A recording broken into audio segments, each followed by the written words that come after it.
Hindi nga kita kilala. Ilang beses ko bang kailangang ulitin sa'yo na hindi nga kita kilala? Hindi nga kita naaalala. Mahirap bang intindihin yon, Avery? Matthew, huwag mo akong tawagin sa pangalan ko. From now on, ayoko nang makita pang pagmumukha mo. Wala akong pakialam kung may relasyon tayong dalawa noon. Si Trisha lang ang mahal ko. At si Trisha lang ang pakakasalan ko. Naiintindihan mo ba ako, Avery? Pero, paano anak nating dalawa, Matthew? May anak tayong dalawa, paano? Paano ko siyang palalakihin kung wala ka? Then abort it. Question nito na ikinamilig ng mga mata ni Avery sa gulat.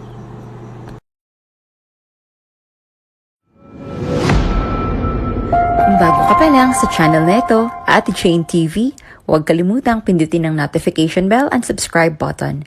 Sana po hindi naman malaking abala sa inyo ang pagpindot ng subscribe button dahil ang kapalit po nito ay ang pagsuporta para makapag-produce ng mga libreng stories sa mga channels ni Ate Jane. Maraming salamat!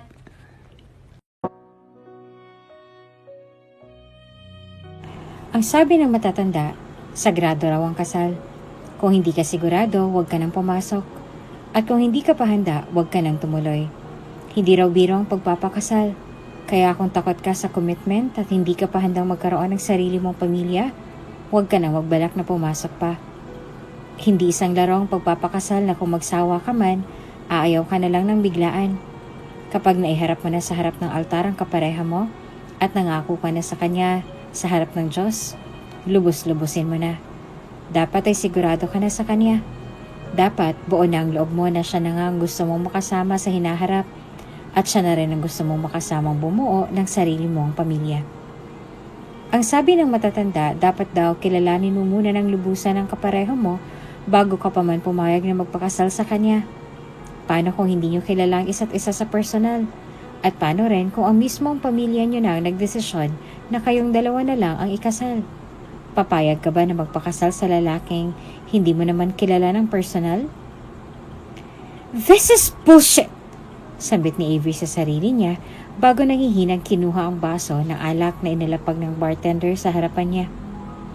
Iinumin niya na sana iyon, ngunit bago pa man iyon lumapat sa labi niya ay may pumigil na sa kanya.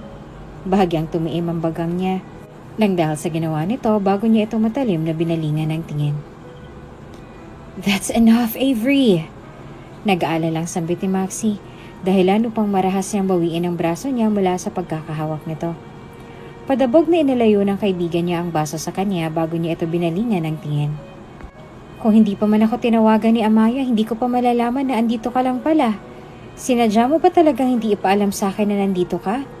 Talagang umiling ito sa dismaya bago muling bumaling ng dismayadong tingin sa kaibigan. Akong kaibigan mo rito, Avery. Pero ako pang pinaglilihiman mo ng ganito? Alam ko kasi nababawalan mo ako. Kaya hindi ko na sinabi sa'yo. Pero sinabi mo kina Amaya. Are you serious, Avery? Hindi sila tulad mo, Maxie. Oo, dahil may pakialam ako sa'yo at sila wala. Giit nito dahil ano pang kunot noon niya itong binalingan ng tingin. Nasaan sila ngayon? Wala na, hindi ba? Ewan ko ba sa'yo, Avery? Simpleng kasal lang yan. Don't tell me sisirain mong buhay mo nang dahil lang sa pesting arranged marriage na yan. Singhal nito. Nang dahil sa sinabi niya ay hindi naiwasan ni Avery ang bahagyang matawa bago siya nangingiting umiling sa kaibigan na hindi naman ikinabago ng reaksyon ni Maxie sa harapan niya. Sa halip ay dismayado lang siya nitong pinagmasdan magmula ulo hanggang paa. I can't believe you're doing this, Avery. Sambit pa nito bago umupo sa bakanting upuan na nasa gilid niya. Hindi ka ganito. Hayaan mo na ako, Maxie. Sagot ni Avery sa kanya na dismayado niya na lang na inilingan. Ngayon lang naman ako ganito. Wala naman akong planong kitilin ng sarili kong buhay kaya huwag ka na lang mag-alala ng ganyan. Dagdag pa niya bago mapaglarong umiti sa kaibigan na inismera naman ito kasabay ng pagbuntong hininga. Tulad ng sinabi mo, simpleng kasal lang ito. Gusto ko lang namang mag-chill out, mag-unwind. Nagibit siya ng balikat bago muling gumuso nang makita niyang may pag-aalala siyang binalingan ng tingin ng kaibigan niya. Kapag hindi ko ginawa to, baka mabaliw na ako nang wala sa oras. Hinayaan ni Maxie si Avery na umorder ng isa pang baso ng inumin sa bartender na naroroon. Baka sa mukha ng kaibigan niyang kagustuhang magpakalasing. Kilala niya ang kaibigan. Natitiyak niyang magwawala ito sa oras na muli niya itong bawalan, kaya naman sa halip na bawalan ito tulad ng ginawa niya kanina, wala na siyang ibang nagawa pa kung hindi ang bantayan na lang ito sa pag-inom. Bakit kaya ganon? Tanong ni Avery sa mahinang boses na nakakuha sa atensyon ni Maxie. Buong buhay ko, sumusunod na ako sa utos ng mga magulang ko. Kaya bakit ngayon nasa tamang edad na ako? Bakit hindi pa rin nila ako hayaan sa magiging desisyon ko para sa sarili ko? Kaya ko namang magdesisyon na. Hindi naman ako tanga kung pumili ng lalaki kaya hindi ko maintindihan kung bakit hindi na nila ipaubaya sa akin lahat ng gusto kong gawin sa sarili ko. Isang buntong hiningang pinakawalan ni Maxie bago bumaling ng tingin sa kaibigan niya ngayon ay nakayuko na sa harapan habang hawak ang alak na ibinigay sa kanya ng bartender kanina. Kung hindi mo gustong magpakasal sa lalaki yon, pwede mo namang diretsahin ng mga magulang mo, Avery. Tulad nga ng sinabi mo kanina, nasa tamang edad ka na. Alam mo ng tama sa mali. Kaya mo na rin magdesisyon ng para sa sarili mo. Sambit nito bago umiling na animong dismayado sa mga naging kilos niya. Ewan ko ba sa'yo kung bakit ganyan ang ugali mo? Bakit kasi hindi mo man lang maipagtanggol ang sarili mo kahit na ngayon lang? Kahit na ngayon lang, hayaan mo naman ang sarili mong mamili at piliin ang mga bagay na alam mong makakabuti sa'yo. Hindi ka ganyan sa grupo natin. Kahit na ngayon lang, pagbigyan mo naman ang sarili mo. Wala nang ibang nagawa si Avery kung hindi ang malungkot na lang na ngumiti sa kanya bago nag-iwas ng tingin sa kaibigan. Buong buhay ni Avery ay wala na siyang ibang ginawa kung hindi ang gawin lahat ng inuutos ng mga magulang niya sa kanya. Palagi niya sinusunod ang mga kagustuhan nito. Kahit na alam niya sa sarili niya ang ikakapahamak niya ang ilan sa mga naging desisyon nito para sa kanya. Alam ng mga magulang mo makakabuti para sa iyo. Kung makakabuti para sa kanya magpakasal sa lalaking hindi niya kilala, bakit ngayon pa lang ay naghihirap na siya kahit na hindi niya pa ito nakikilala sa personal? Wala pa man ay natitiyak niya ng magiging disaster na ang buhay niya sa kamay ng lalaking yon. Maliban kasi sa pagiging marionette ng pamilya nila, siya lang din kasi ang kaisa-isang anak at apo ng pamilya nila. Malaki rin ang expectation sa kanya ng lahat kaya naman hindi niya alam kung papaanong babaliin ang desisyon ng mga magulang niya para sa kanya.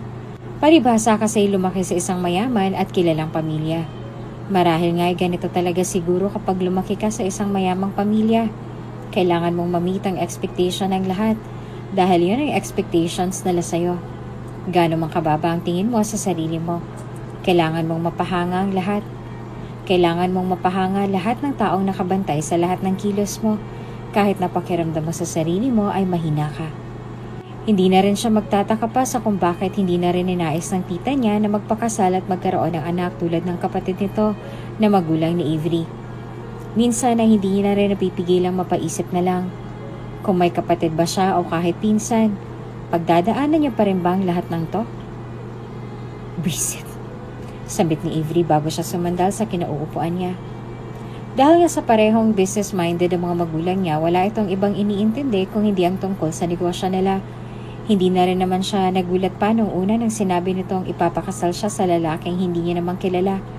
Hindi niya maintindihan ang sarili niya sa kung bakit hanggang ngayon ay sumusunod pa rin siya sa kagustuhan ng mga magulang niya gayong nasa tamang edad na rin naman siya para magdesisyon ng para sa sarili niya. Oo, masunurin siyang anak at gagawin niya ang lahat ng makakaya niyang gawin para lang sa ikasasaya ng mga magulang niya. Pero, makatarungan pa ba itong ginagawa nila sa kanya? Makatwiran pa bang matatawag itong ginagawa nila sa anak nila? Ni minsan na hindi man lang siya tinanong ng mga ito kung okay lang ba talaga na ipakasal siya sa lalaking hindi niya pa nakikilala sa personal. Ni minsan na hindi nila tinanong si Avery tungkol sa opinion nito. Kaya naman aminin man ni Avery o sa hindi, ay malaki ang pagtatampo niya sa mga magulang niya.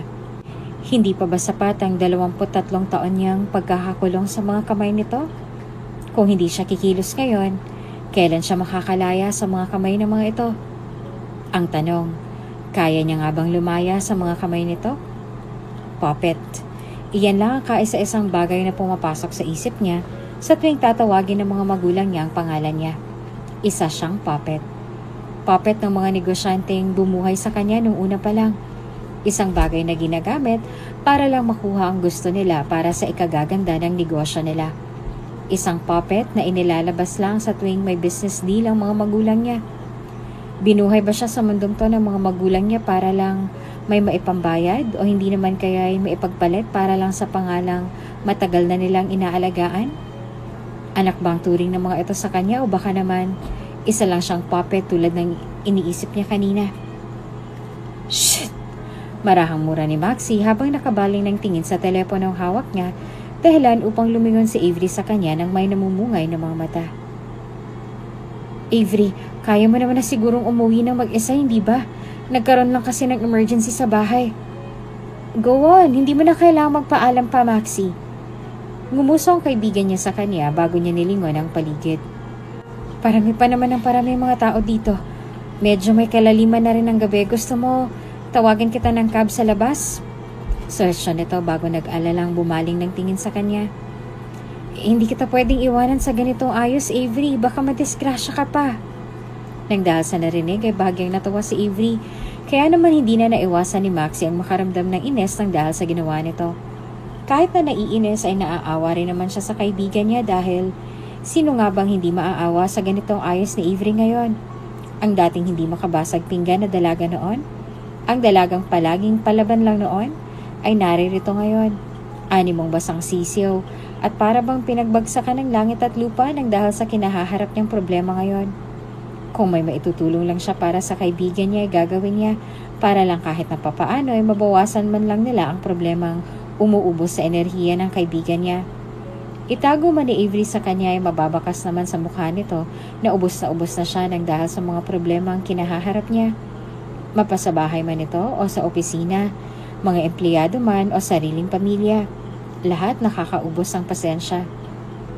Hindi mo na ako kailangang alalahanin pa, Maxie.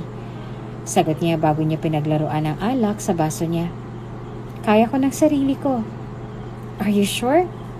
Humagikik siya bago tumango na kinakunot lang ng noon nito. Hindi naman ako pupunta rito kung hindi ko kaya ang sarili ko. I'm fine, Maxie. I'm okay. You don't have to worry.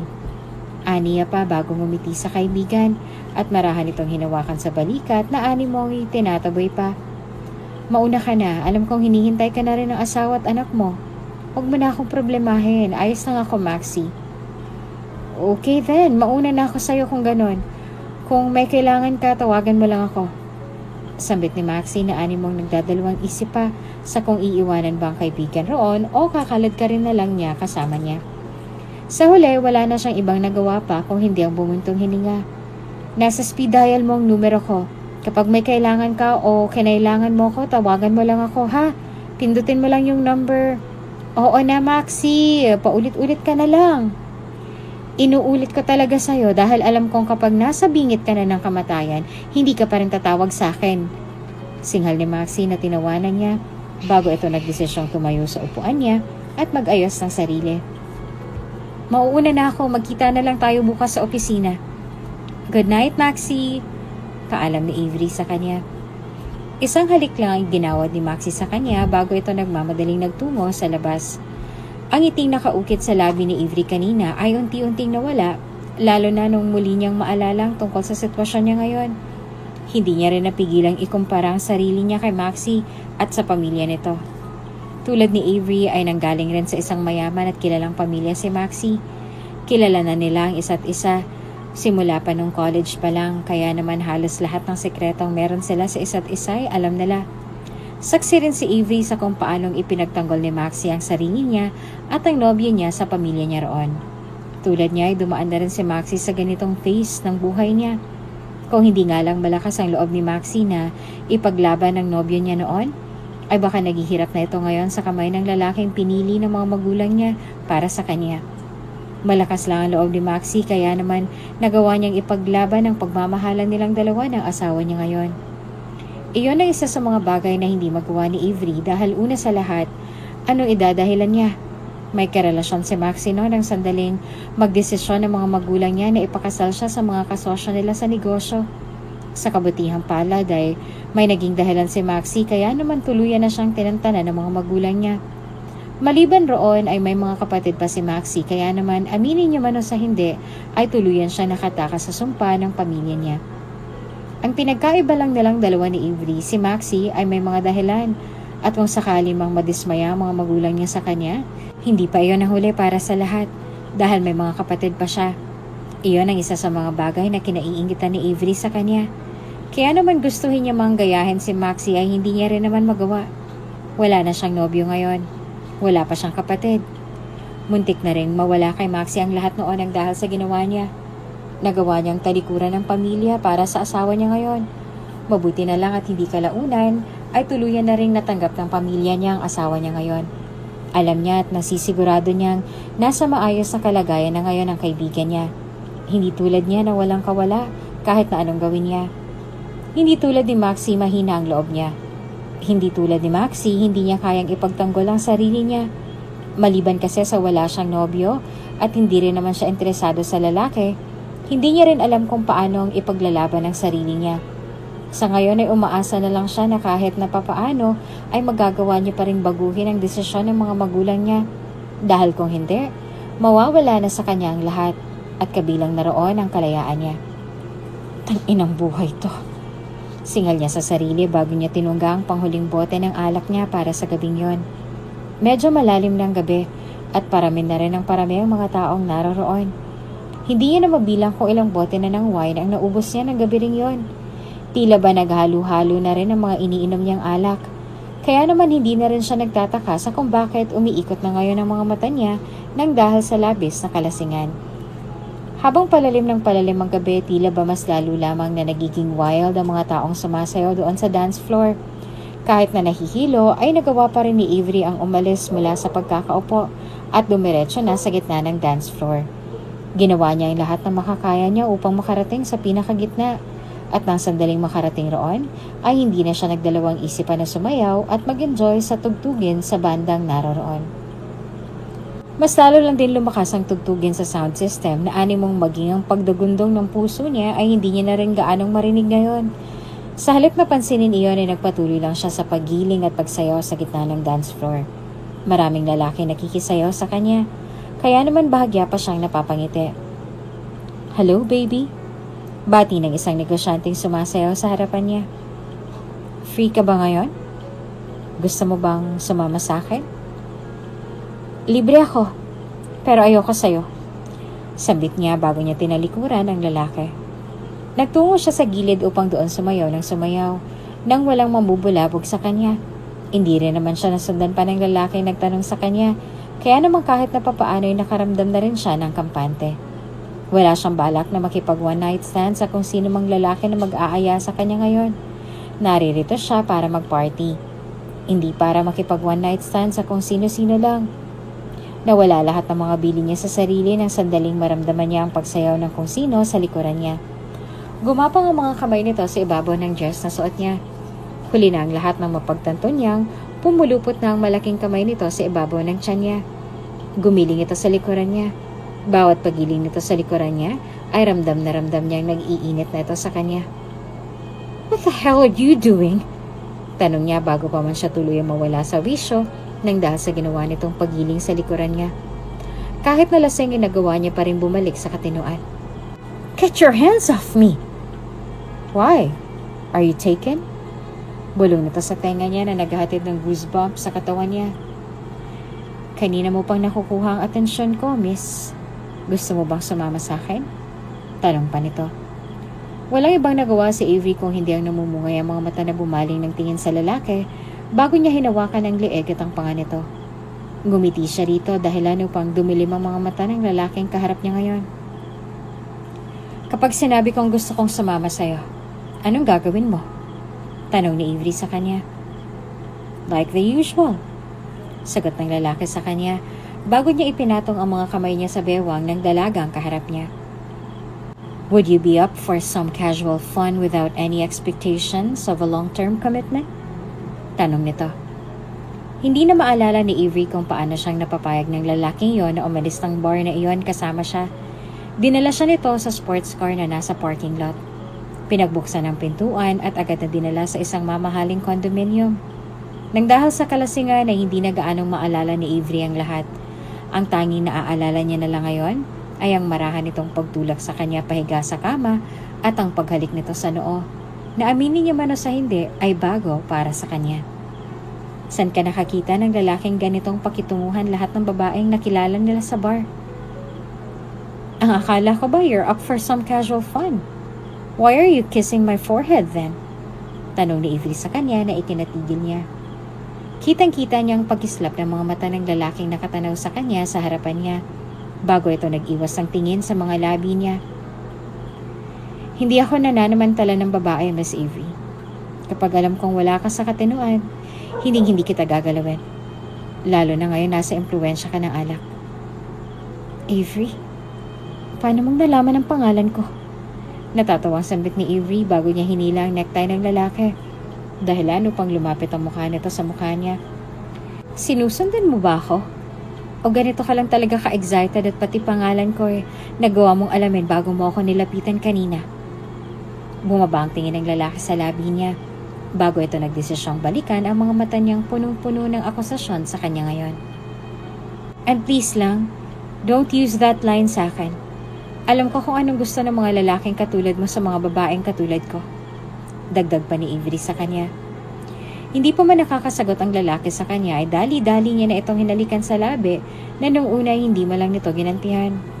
Nang sinubukang palalimin ni Avery ang halik niya sa lalaki, doon lang nagdesisyong bumigay ang lalaki sa mga halik niya na ikinangiti niya na lang. Unti-unting bumaba ang halik ng lalaking nakapatong sa kanya hanggang sa natuntunan nito ang leeg niya. Walang ibang nagawa si Avery kung hindi ang mapapikit na lang, kasabay ng marahang pananabunot sa buhok ng lalaki ngayon ay nagulo na rin ang dahil sa halikang ginawa nila kanina. Hindi mo ba alam kung anong ginagawa mo ngayon, Avery? Sambit ng binata bago ito namumulang nag-angat ang tingin sa kanya. Are you sure you want to do this? Please. Mahina niyang sambit bago niya hinalikan muli ang lalaki sa labi na ginantihan naman ito. Are you single? Muli nitong tanong habang dahan-dahang nilislis ang strap ng dress na suot niya. Bahagya siyang napakagat sa labi nang maramdaman niyang naglaro ang daliri nito sa sensitibo nitong pate. May boyfriend ka ba? Why are you asking me that question? Tanong niya gamit ang namumungay ng mga mata. Titigil ka ba kapag sinabi kong virgin pa rin ako hanggang ngayon? It doesn't matter kung virgin ka or what. Naninigurado lang ako. Sagot nito bago siya nito hinalikan sa pisngi. Now answer my damn question. Are you single? Yeah. Pigil hininga nitong sambit na ikinaangat ng kilay ng lalaki na nakapatong sa kanya. Wala akong boyfriend. But you're bound to marry someone else, right? Dagdag nitong tanong. Nang dahil sa tanong nito ay hindi naiwasan ni Avery ang magmulat ng mga mata. Kitang-kita niya na ngayon ang seryoso at madilim nitong titig sa kanya. Kaya naman hindi niya naiwasang makaramdam ng pagtataka. Pilit niyang tinanggal sa isip niya iyon bago natawa at umiling sa lalaking nasa harapan niya. Paano mo nalaman ang tungkol sa bagay na yon? Tanong niya bago siya namumulang mukhang umiling dito. We don't like each other. Hindi ko siya kilala sa personal. I don't even know his name. Kaya hindi ko rin alam. Alam kong wala rin naman siyang pakialam sa akin kahit na gawin natin to ngayon.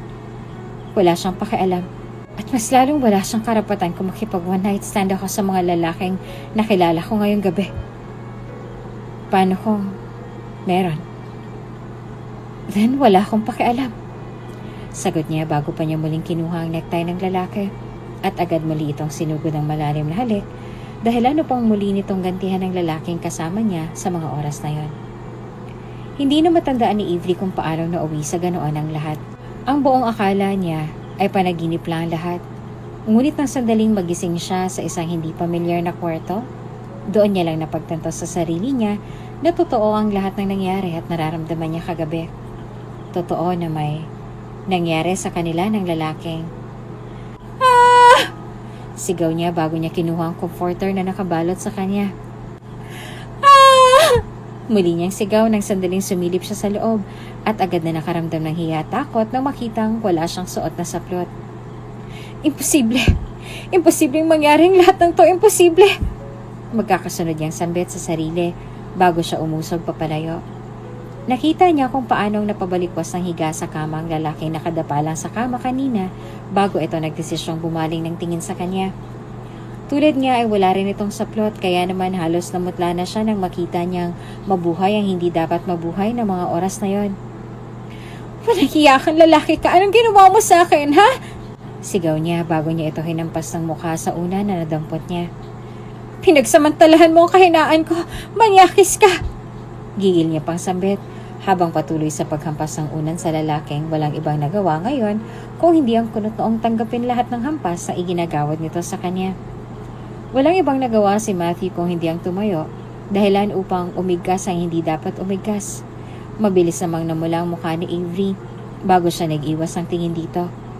Sinamantala naman niya ni Matthew upang manguha ng roba at agad na binalot roon ang hubot-hubad na katawan niya. Pagkatapos mo akong gamitin kagabi, aakusahan mo naman ako ng ganyan? Singal ni Matthew sa kanya, dahilan upang mabilis na namula ang kabuuan ng mukha niya. Baka gusto mong ipaalala ko sa'yo lahat ng nangyari kagabi, kung paano kang nagmakaawa sa akin, at kung paano mong nilagay sa... How dare you? Singal ni Avery, bago niya binato sa mukha ni Matthew ang una na ginamit niya kanina. Nakailang sagutan pa sila bago nakumbinsi ni Matthew ang dalaga na huminahon upang makapag-usap ng maayos sa kanya. Nang sandaling maalala ang lahat at nang mapagtantong may naging kasalanan din naman siya, hindi kalaunan ay tuluyan na rin siyang kumalma. Natitiyak niya naman na gumamit ng proteksyon ng binata kagabi kaya naman alam niya sa sarili niyang hindi magbubunga ang bawal nilang ginawa kagabi. Ang tanging problema lang niya ngayon ay paano kung matuklasan ng lalaking ikakasal sa kanya na hindi na siya birhen. Huhusgahan ba siya nito kaagad? Paano kung tawagin siya nitong malende dahil lang sa hindi na siya birhen kapag ikinasal na siya rito? Kaya kitang panindigan kung yun ang ikinakatakot mo. Sambit ni Matthew bago niya inilapag ang tasa ng tsaa na hinihingi ni Avery sa kanya kanina. Kaya kitang pakasalan kung hihilingin mo. Nang dahil sa sinabi ni Matthew ay bahagya pa siyang natawa. Hindi tuloy alam ni Matthew kung anong mararamdaman nang dahil sa ginawa nitong pagtawa sa harapan niya. Maaasar ba siya? Mapipikon? O magugulat? Sa tingin mo, ganun lang yan kadali, Matthew? Tanong ni Avery sa kanya na hindi niya naman kinibo. Umayos ito sa pagkakaupo sa kama bago nangingiting pinagmasdan ng tasa ng tsaa na hawak niya mula sa lalaking kanina lang nagpakilala sa kanya. Ikakasal na ako sa ibang lalaki. Yung nangyari sa pagitan nating dalawa kagabi. Hindi dapat nangyari ang bagay na yon. Bakas ang lungkot sa ngiti nito. Kaya naman tahimik na lang yung pinuna ng lalaki ngayon ay nakatitig na ngayon sa harapan niya. Hindi tulad kanina ay maamo na ngayon ang mukha nito. Kalmado rin naman kasi si Avery sa pwesto niya. Kaya naman kahit na papaano ay kinalman niya na lang din ang sarili niya. So, nagsisisi ka na ba? Tanong ni Matthew dito bago ito humalukip-kip sa harapan niya na lihim niyang ikinanguso. Pagkatapos mong ibigay sa ibang lalaking virginity mo, magsisisi ka? Anong tawag sa nararamdaman mo ngayon? Kinokonsensya ka na. Hindi mo ako naiintindihan. Wala ka sa posisyon ko kaya huwag kang magbigay ng opinion dyan. Sagot ni Avery sa kanya bago niya inilapag sa bedside table ang tsaa na hindi niya man lang nagalaw. Mauuna na ako. Kalimutan na lang natin kung anong nangyari sa pagitan nating dalawa. Pakiusap niya pa. Hindi naman sumagot si Matthew sa kanya, kaya naman iyon ang ginamit na pagkakataon ni Avery upang magbalot ng sarili at umalis na sa lugar na yon. Kitang-kita niya ang mga titig sa kanya ni Matthew, kaya naman bahagya pang kumalabog ang puso niya ng dahil sa kaba. Mabilis niyang sinikop lahat ng gamit at cellphone niya bago siya bumaling ng tingin dito, na ngayon ay nakanguso na lang na nakatitig sa purse na hawak niya. I think nagkamali ka ng... Ikaw ang mali sa ating dalawa. Aniya na ikinanguso naman ni Matthew bago niya tinikom ang sariling bibig. Let's just forget about it. Sana ito ng huling pagkakataon na makikita kita. Aniya, bago siya umalis sa lugar na yon, dala ang bag at purse niya. Walang ibang nagawa si Matthew kung hindi ang magkibit ng balikat bago niya pinagmasdan ang cellphone na hawak niya. Hindi niya alam kung bakit pero tila ba pagkatapos ng nangyari sa kanilang dalawa ni Avery, para bang nagkaroon na siya ng interes dito. Ano kaya mararamdaman ng dalaga kapag nalaman itong "Pwisit na buhay to!" Singhal agad ni Avery pagkapasok niya sa loob ng opisina niya. Hindi niya pinansin lahat ng empleyadong bumati sa kanya, hindi tulad ng palagi niyang ginagawa noon, kaya naman maging si Maxie ay nagulat nang makita kung anong ginawa ni Avery sa mga tauhan niya. Habang tumatagal ang panahon ay mas lalo lang ito nagiging mainitin ang ulo. Marahil nga ay malaki ang naging epekto ng desisyon ng mga magulang niya na ipakasal siya sa ibang lalaki na ni minsan ay hindi niya pa nakikilala ng lubusan. Kung hindi lang dahil sa desisyon ng mga magulang niya, di sana ay maayos pa rin kalagayan ng lahat. Kung hindi dahil sa pagiging manipulative ng mga magulang niya, di sana ay ini-enjoy niya pa rin ngayon ang buhay na meron siya, ang kalayaan na meron siya. Pwisit! Avery! Bati agad ni Maxie bago siya nito sinundan hanggang sa loob ng opisina niya. Duda talaga ako sa'yo nung nagpaiwan ka kagabi. Unang kita ko pa lang sa'yo, sigurado na ako. Come on, Maxie, wala na ako sa mood makipaglokohan ngayon. At sa tingin mo, nasa mood ako, Avery. Galit na sambit ni Maxie na inismeran niya. Anong oras ka umuwi kagabi? Anong nangyari sa'yo kagabi? Paulit-ulit kitang tinatawagan kagabi hanggang kaninang umaga pero never mong sinagot lahat ng tawag ko sa'yo. Maxie, please. Naririndi niyang pakiusap na ikinakunot naman ng noon ito. Wala ko sa mood ngayon, Maxie. Kung may reklamo ka, ipagpabukas mo na lang yan, okay? Sa halip na tumango ay walang ibang nagawa ang kaibigan niya kung hindi ang humalukip-kip sa harapan niya habang mataman siyang pinagmamasdan sa kinatatayuan niya. Wala tuloy siyang ibang nagawa kung hindi ang mapabuntong hininga na lang bago siya lihim na sumuko dahil natitiyak niyang hindi magpapakabog si Maxie sa kagustuhan nitong guluhin ang araw niya ngayon. Sagutin mo muna ang tanong ko sa'yo, Avery. Hindi ako matatahimik hanggat hindi mo nasasagot ang tanong ko sa'yo. Demand ito sa kanya na lihim niya na lang na inismeran. Late ka na sa trabaho mo kanina at hindi kita makontak kagabi. At isa pa, ibang lalaking sumasagot sa lahat ng tawag ko sa'yo mula pa kaninang umaga. Umamin ka nga sa akin, Ave. Siguro may nabingwit kang lalaki kagabi, ano? Ano? Gulat na tanong ni Avery bago siya umismid sa kaibigan dahil natitiyak niyang nanloloko lang ito ngayon.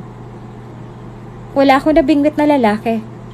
At isa pa, hindi ako interesado sa lalaki, ano? Alam mo naman yan, Maxie. Wala akong interes sa mga ganyan.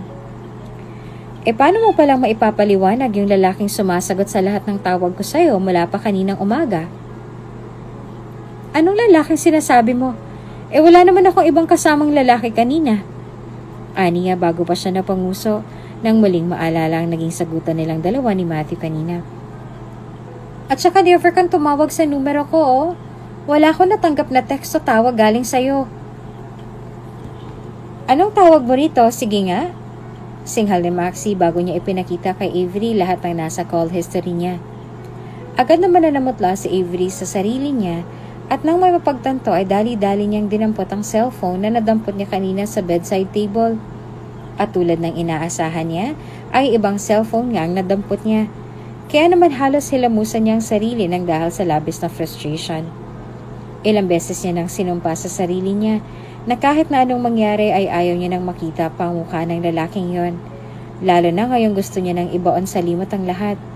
Ang tanong, paano niyang mababaon sa limot ang lahat kung ang tadhana na mismo ang gumagawa ng paraan upang muli na naman silang magkita?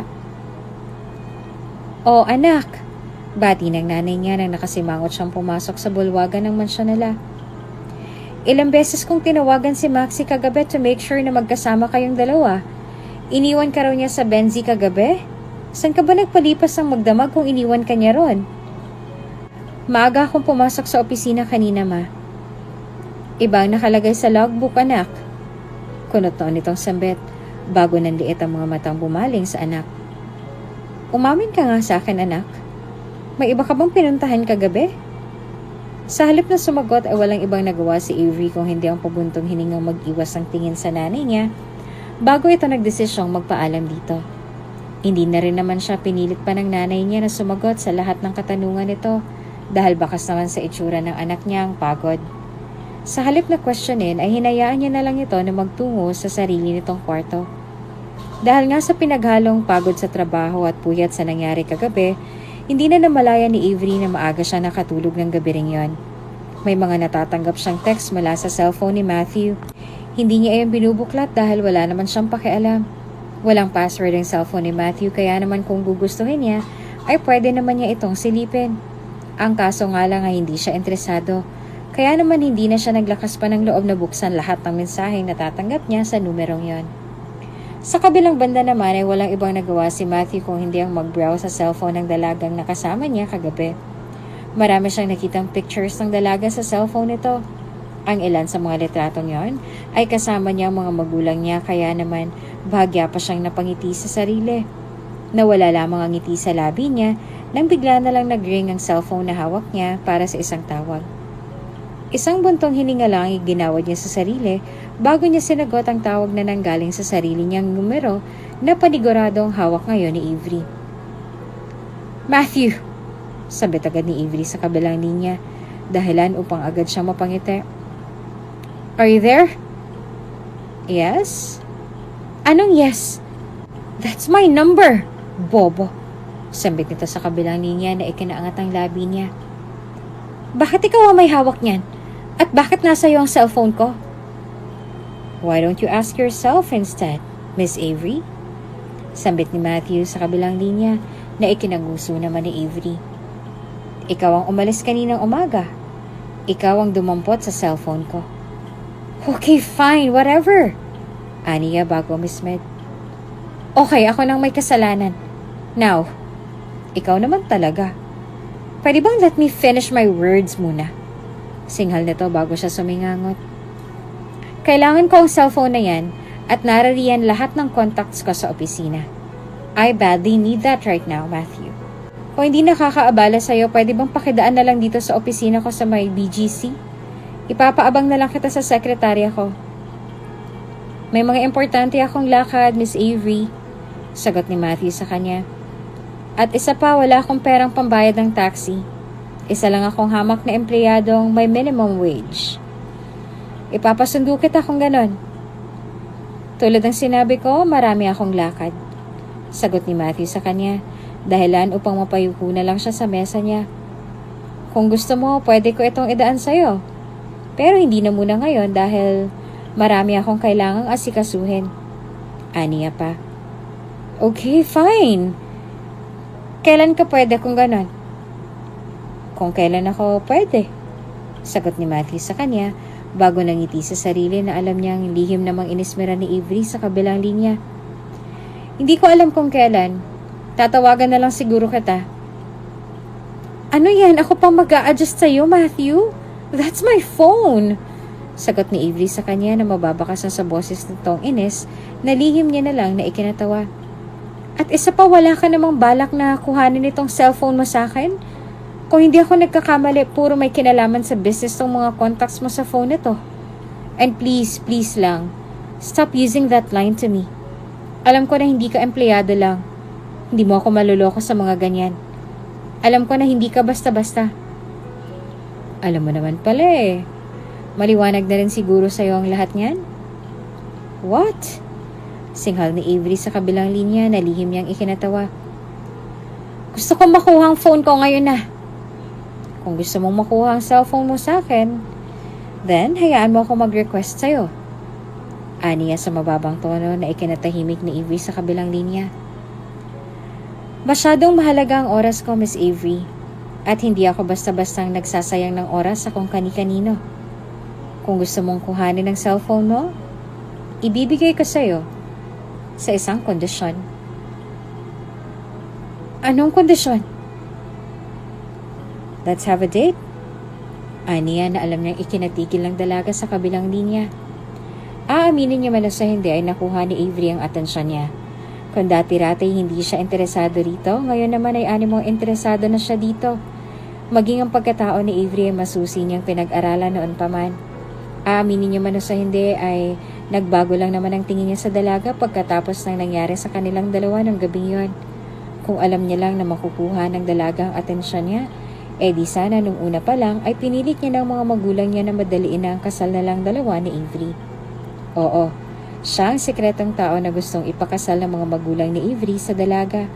Bago pa man nila tanggapin si Matthew, ay unti-unti na siyang kinikilala ng mga magulang nito. Dahil sa magandang ugali at background na meron siya sa dati nitong eskwelahan, hindi na naging mahirap para sa kanya at sa mga magulang niya na pilitin ang mga magulang ni Avery na ipakasal ito sa kanya. Noong una ay nahirapan pa sila dahil hindi naman naniniwala sa mga arranged marriages sa mga magulang ng dalaga. Pero nang sandaling makita nilang porsigido si Matthew sa anak nila, hindi na rin sila nagdalawang isipan na pumayag sa kagustuhan ni Matthew. Alam din naman kasi nila na matinong binata si Matthew at nakikita rin nila na magiging mabuting asawa ito sa anak nila. Nangako rin naman ito sa kanila na hindi niya pababayaan ang anak nila at iyon ang isa sa mga pangako ni Matthew sa kanila na hanggang ngayon ay pinanghahawakan nila. Matthew! Nakangiting bati ni Trisha bago niya niyakap ang binata na ngayon ay bahagya pang nagulat nang makita niya itong masugid na naghihintay sa lobby. Humarap sa kanya ang dalaga nang may ngiting nakaukit sa labi na hindi niya naman ginantihan. Actually, kanina pa kitang hinihintay. Ang sabi sa akin ng sekretary mo ay abala ka raw nitong mga nagdaang araw. Ilang linggo na rin ako nagpabalik-balik dito sa pagbabaka sakaling mag-cross ang landas nating dalawa. Ngayon lang ako nagkaroon ng pagkakataon na muli kang makita rito. What are you doing here? Tanong sa kanya ni Matthew na bahagya pang ikinapula ng mga mukha niya nang dahil sa pagkapahiya. Nandito ka na naman ba para ulitin kung anong ginawa mo rito nung nakaraang taon, Trisha? What? Gulat itong tanong bago idinaan sa pagtawa ang pagkapahiyang nararamdaman niya sa sinabi nito. No, hindi ko nagagawin yun, Matthew. Nangako na ako sa'yo, hindi ba? Na hindi ko na ulit gagawin yon. Hindi ako bumabali sa lahat ng mga naging pangako ko sa'yo. Kahit na noon pa man. Matthew, talagang gusto ko lang talagang makipag-usap sa'yo para linawin ang lahat. Wala na akong plano makipagbalikan sa'yo, Trisha. Ilang beses ko bang kailangang ulit-ulitin sa'yo ang bagay na yon? Kunotong tanong ni Matthew sa kanya bago ito huminga ng malalim at kalmado siyang pinagmasdan kahit na nag-aalboroto na rin ang galit niya para sa dating nobya. Malapit na akong ikasal, Trisha. Kahit na anong mangyari, hindi na mababalik yung dating tayo. Kahit na anong mangyari, wala ka nang babalikan pa. Pero Matthew, huwag mo nang hahayaang ulitin ko pa ang anumang sinabi ko sa'yo kanina. Banta ni Matthew sa kanya bago siya tipid ng umiti sa dating nobya na hindi naman ito ginantihan. Please lang, hanggat may natitira ka pang hiya para sa sarili mo, umalis ka na. Huwag mo na akong hahayaan pang tumawag ng security para lang maipakaladkad ka palabas. Dagdag pa niya bago niya nilagpasan si Trisha. Maraming bumaling ng tingin sa direksyon nila at nang sandaling makalabas ng lobby si Matthew, doon lang naramdaman ni Trisha ang titig sa kanya ng mga empleyadong naroroon. Hindi niya alam pero tila ba may bumulong sa kanya na magalit sa mga empleyadong panay ang pagtitig sa kanya ngayon.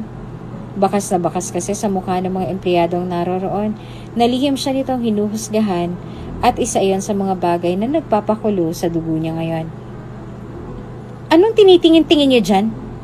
Singhal niya dahilan upang mapanguso ang ilan sa direksyon niya at ang ilan naman ay natatawa na lang na nag-iwas ang tingin sa kanya. Wala na si Matthew. Tapos na ang palabas. Magsibalik na kayo sa trabaho ninyo. Dagdag pa niya. Dahil nga sa nangako siya sa dati niyang nobyo na hindi na siya mag-ieskandalo sa loob ng kumpanya nito, wala nang ibang nagawa si Trisha kung hindi ang kunot noo at masama na lang ang loob na umalis sa lugar na yon. Ayaw na rin naman niyang madagdagan lang ang galit ni Matthew sa kanya. Kaya naman hanggat maaari ay gagawin niya ang lahat ng makakaya niya para lang muling makuha ang loob ng dati niyang nobyo. Si Trisha ang dating nobya ni Matthew. Lahat halos yata ng empleyado nila sa opisina ni Matthew ay alam ang naging nakaraan nilang dalawa. Tulad ng mga nababasa nila sa libro, dating sekretarya ni Matthew si Trisha.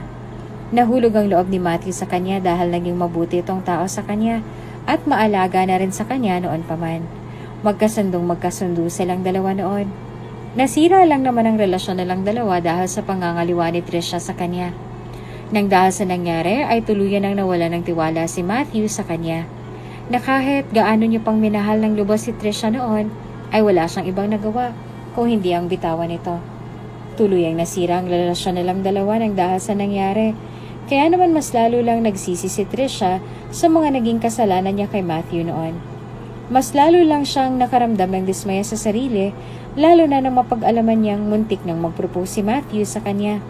Nang dahil sa nangyari sa kanilang dalawa, ay maraming nawala sa kanya. Ang lalaking mahal niya, ang trabaho niya, ang kasal na dapat ay ngayong taon na, at ang tiwalang i-invest sa kanya ni Matthew noon pa man. Lahat ng yon ay nawala ng dahil lang sa isang pagkakamali. Kaya naman ngayong muli siyang nakabalik sa buhay ni Matthew, gagawin niya ang lahat at desidido na siyang gawin ang lahat para lang muling makuha ang loob ng binata. Ang balita niya kasi ikakasal na raw ito sa nobya nitong hanggang ngayon ay hindi man lang nito pinapangalanan. Minsan nga'y nakakaramdam na rin siya ng pagtataka dahil kung ikakasal na silang dalawa, bakit kailangan niya pang itago ang identity ng magiging asawa niya? Sinong matinong lalaki ang itatago ang pagkakakilala ng asawa niya? Maaari lang namang gawin ang bagay na yun kung hindi niya talagang mahal ang magiging asawa niya. O baka naman napipilitan lang silang dalawa sa kasalang yon? Kung sino man ang babaeng ipinalit mo sa akin, hindi ako makakapayag na makukuha kanya sa akin. Isinusumpa ko yan. Sambit ni Trisha sa sarili niya bago matanim ang titig na naglakad palabas ng building na yon. Sa kabilang banda ay nagpatuloy lang naman ang pagkikita ni Matthew at ni Avery. Kung noong una, dahil lang sa cellphone kung bakit sila nagkikita, ngayon naman ay iba na ang rason kung bakit sila paulit-ulit na nagkikita. Hindi maitatanggi ni Matthew na sa ikli ng panahon niyang nakilala ang dalaga, tuluyan na ang nahulog ang loob niya dito. Itanggi man ni Avery ay maging siya ay tinamaan na rin sa mga paulit-ulit na panliligaw ni Matthew sa kanya hanggang sa tuluyan na ngang nahulog din ang loob niya rito. Sa loob ng 6 na buwan doon lang napatunayan ni Avery na may nararamdaman na nga siya para sa binata at nang sandaling inamin niya ito kay Matthew ay walang mapagsidla ng tuwa sa mukha niya nang dahil sa nangyari. Sinasagot na kita, sabit ni Avery. Dahilan upang bahagyang manlaki ang mga mata ni Matthew bago siya nagdesisyong tuluyang yakapin ang dalaga ng mahigpit na bahagya naman itong ikinahagikik. Oo, nakatadhana siyang ikasal sa lalaking gusto ng mga magulang niya para sa kanya at aware siya sa mga bagay na ginagawa niya ngayon. Anong magagawa niya kung tumitibok ang puso niya para kay Matthew? Anong magagawa ng mga magulang niya sa oras na ipaglaban niya ang nararamdaman niya para sa nobyo niya ngayon? Wala naman sigurong masama kung sakali mang unahin niya muna ang ikakasiyan niya ngayon, hindi ba? Hindi naman siguro magiging kalabisan kung uunahin niya na muna ngayon ang sarili niya kesa sa kagustuhan ng mga magulang niya. Kung tutuusin nga dapat ay may sarili na siyang desisyon para sa sarili niya. Ngayong naririto na si Matthew, tama lang ba na ito na rin ang gamitin niyang pagkakataon upang makalaya sa kamay ng mga magulang niya? Madalas siyang dalhin ni Matthew sa kung saan-saan sa tuwing lalabas silang dalawa. Tila ba ginagawa rin ito ni Matthew upang kahit na papaano ay maibaling niya kay Avery ang atensyon niya. Hindi niya alam pero tila ba muli na namang gumulo ang isip niya, lalo na ngayon nagbalik si Trisha sa landas niya. Aminin niya man o sa hindi ay may nararamdaman pa rin naman siya kahit na papaano rito. Ngunit hindi niya rin maitatangging may nararamdaman na rin siya kay Avery kahit na papaano. Tama nga bang pumasok ka sa isang relasyong wala kang kasiguraduhan sa nararamdaman mo? Paano na lang kung bigla na lang na magkaroon ng problema? Dito kami madalas magpunta ng ex-girlfriend ko noon. Pag-amin ni Matthew kay Avery habang nakatitig sa mga puno na nasa malayo. Nang dahil sa narinig ay kunot noong bumaling ng tingin si Avery sa kanya. Kung ibang babae lang siya ay baka nakaramdam na siya ng selos sa sinabi nito. Sa halip na makaramdam ng selos, ay wala siyang ibang naramdamang kakaiba sa sinabi ng nobya niya. Galit, inis, selos, lahat ng iyon ay hindi niya naramdaman. Siguro nga marahil ay wala sa dugo niya ang magselos. Ilang beses na rin naman nilang pinag-usapan ang tungkol sa bagay na ito. Kaya naman wala na siyang ibang naramdaman pa. Tumango lang siya sa sinabi nito bago bumuntong hininga sa kinatatayuan niya. Ni minsan ay hindi kailanman pumasok sa isip niya na muling bubuksan ni Matthew ang tungkol sa usaping iyon. Lalong-lalo na sa babaeng minsan na rin nagpatibok sa puso niya noon.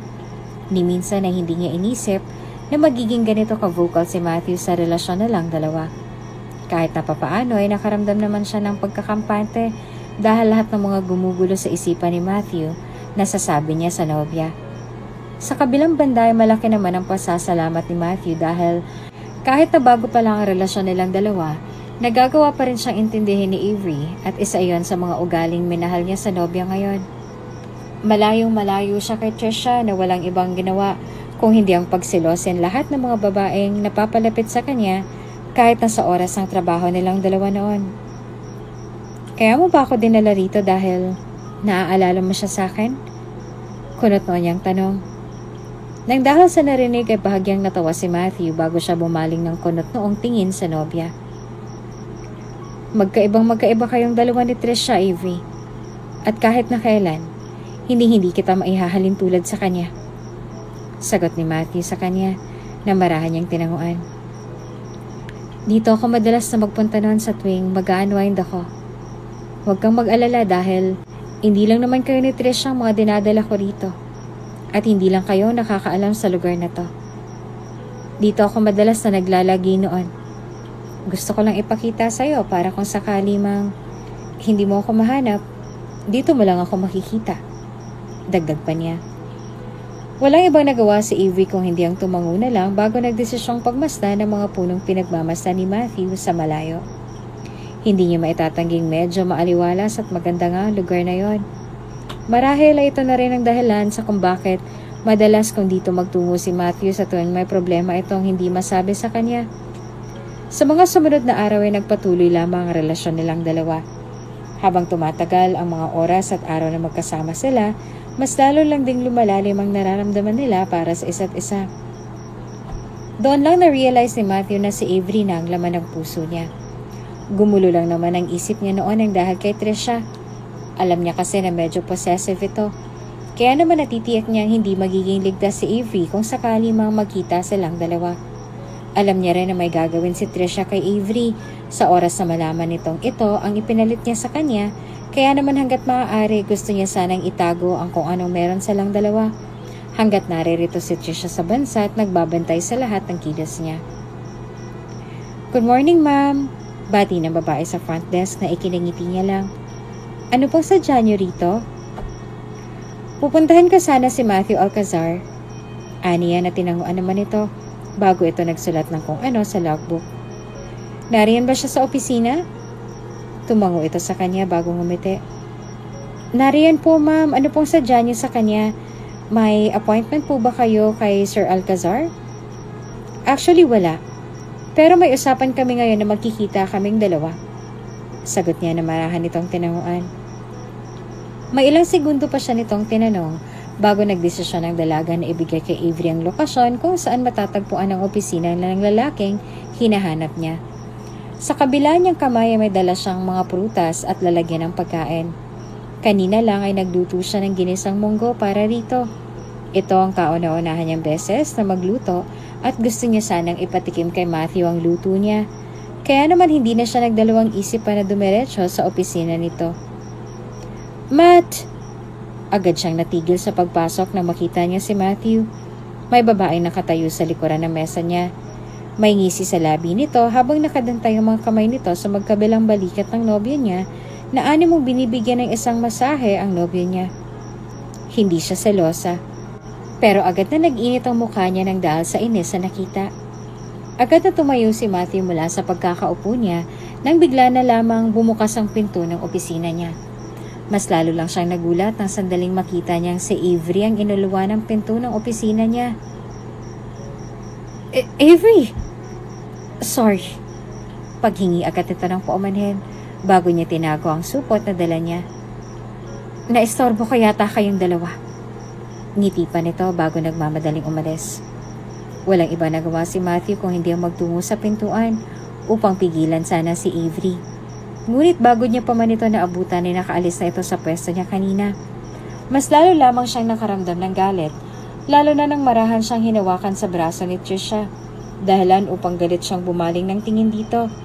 Mas lalo lamang siyang nainis nang makita niyang mapaglarong mga ngiti sa labi nito. Where the hell are you going? Tanong ni Trisha sa kanya, dahilan upang pabugnot niyang bawiin ang sarili niyang braso na ikinatawa lang nito.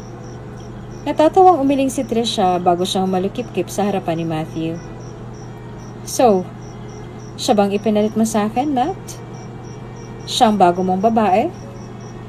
Siya man o hindi, wala ka nang pakialam ron, Trisha. Oh, ilang beses ko bang kailangang ulit-ulitin sa'yo na matagal na nga tayong tapos, hindi ba?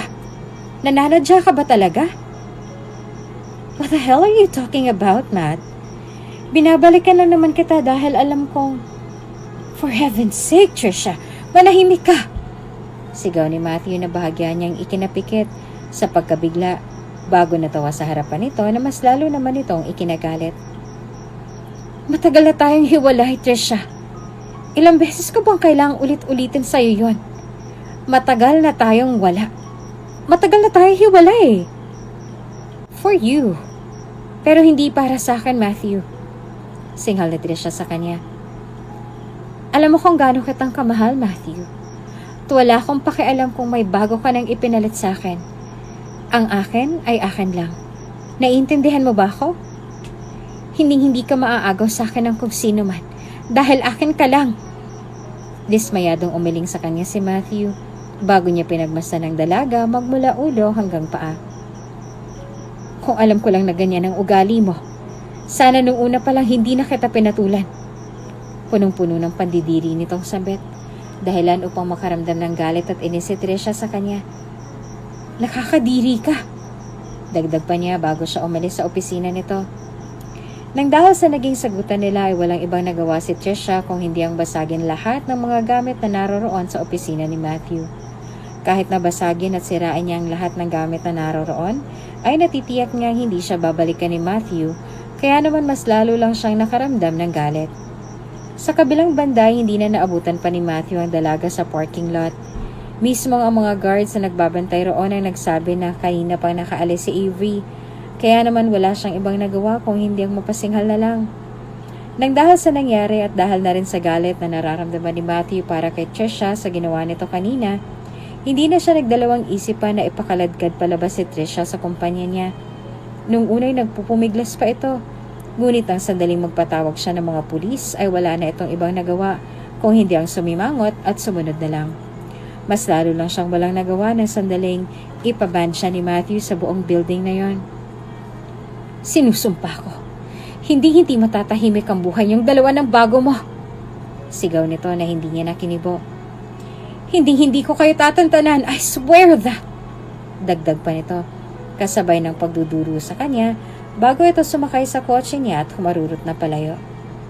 Ilang beses sinubukan ni Matthew na tawagan ang numero ni Avery, ngunit sa bawat pagtawag niya rito wala itong ibang ginagawa kung hindi ang patayan siya ng tawag. Nang hindi makontento at dahil na rin sa kagustuhang makapagpaliwanag sa dalaga, hindi na siya nagdalawang isip pa na dumiretso sa condo unit nito. Nang makarating siya roon ay pinagbuksan naman siya ng pintuan ng nobya niya. Bakas ang pamumugto ng mga mata nito marahil sa kakaiyak kanina, kaya naman mas lalo lang siyang nakaramdam ng guilt para sa dalaga. Pasok ka. Mahina nitong sambit bago siya nito pinapasok sa loob. Nang sandaling maisarado na ni Avery ang pintuan, doon lang nagkaroon si Matthew ng pagkakataong maisandal sa likod ng pintuan ang dalaga. Let's talk. Aniya sa mababang tono na ikinaiwas ng tingin ni Avery sa kanya. Lahat ng nakita mo kanina. I swear, wala lahat ng yon. Trisha is just a friend. Ni hindi ko nga alam kung magiging kaibigan pa rin bang turing ko sa kanya pagkatapos ng lahat ng nangyari kanina. Pangako, hindi ko siya gusto. Wala na akong pakialam sa kanya. Matagal nang putol ang koneksyon naming dalawa kanina. Tingin ko, alam niya na pupunta ka ng mga oras na yon. Binigyan niya ako ng masahe kahit na ilang beses ko nang sinabi sa kanya na ayaw ko. Please, Avery, makinig ka sa akin. Hindi ko na siya gusto. Hindi ko na siya mahal. Malungkot nang umiti sa kanya si Avery. Kaya naman mas lalo lang siyang nakaramdam ng takot para sa relasyon na lang dalawa.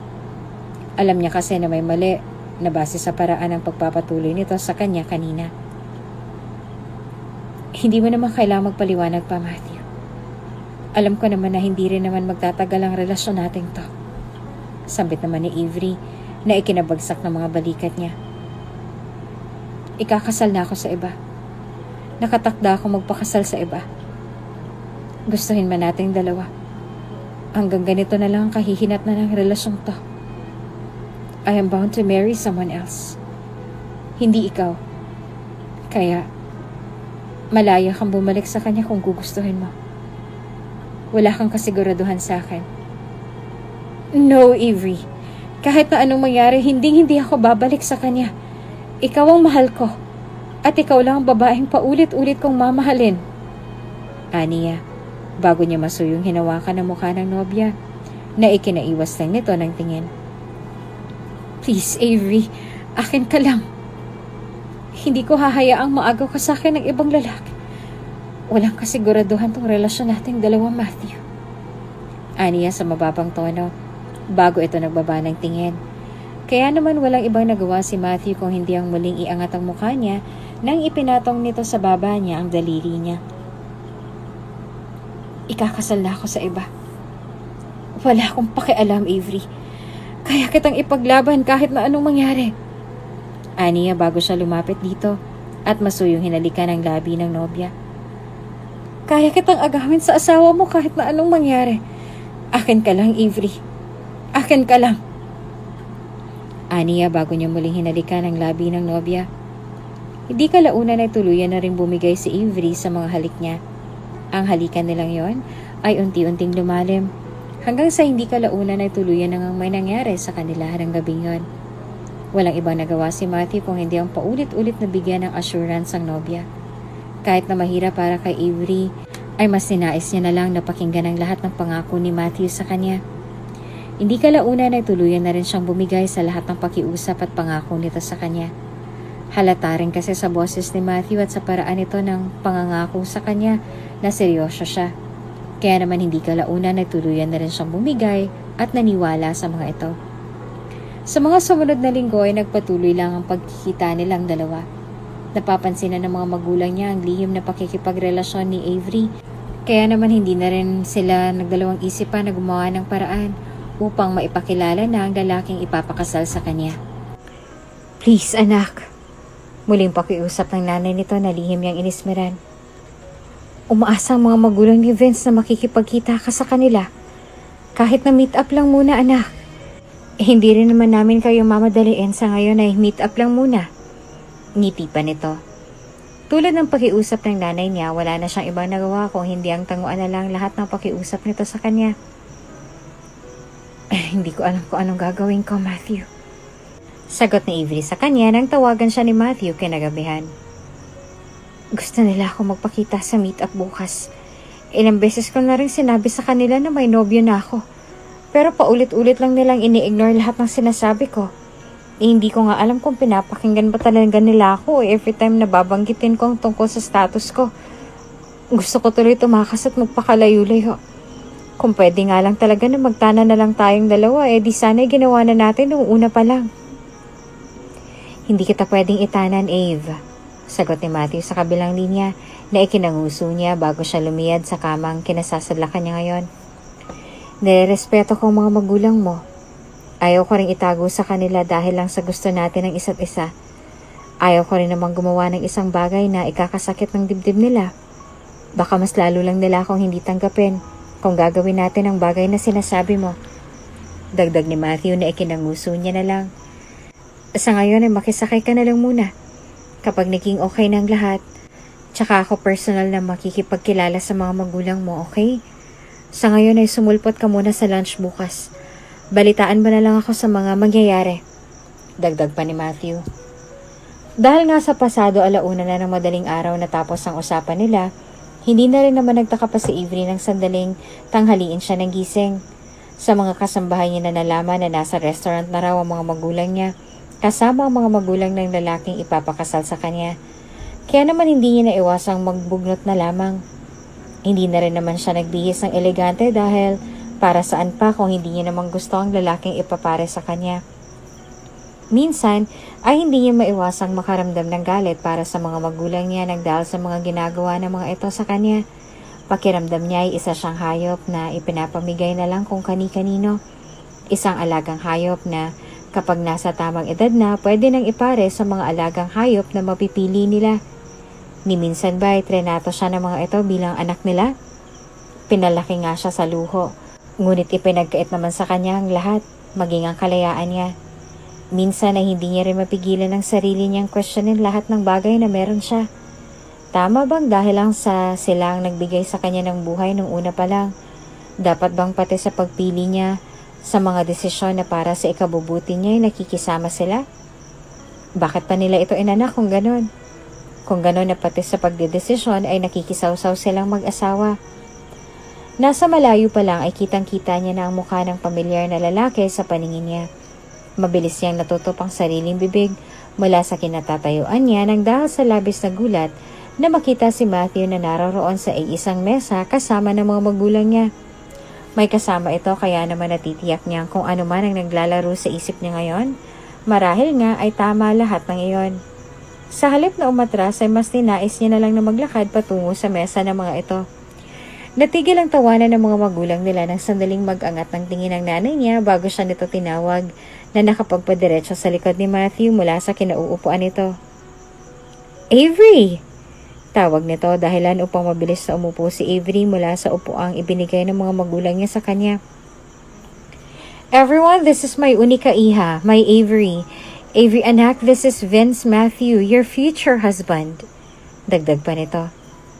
Sa halip na mag-angat ng tingin ay walang ibang nagawa si Avery kung hindi ang mag-poker face sa harap ng lahat.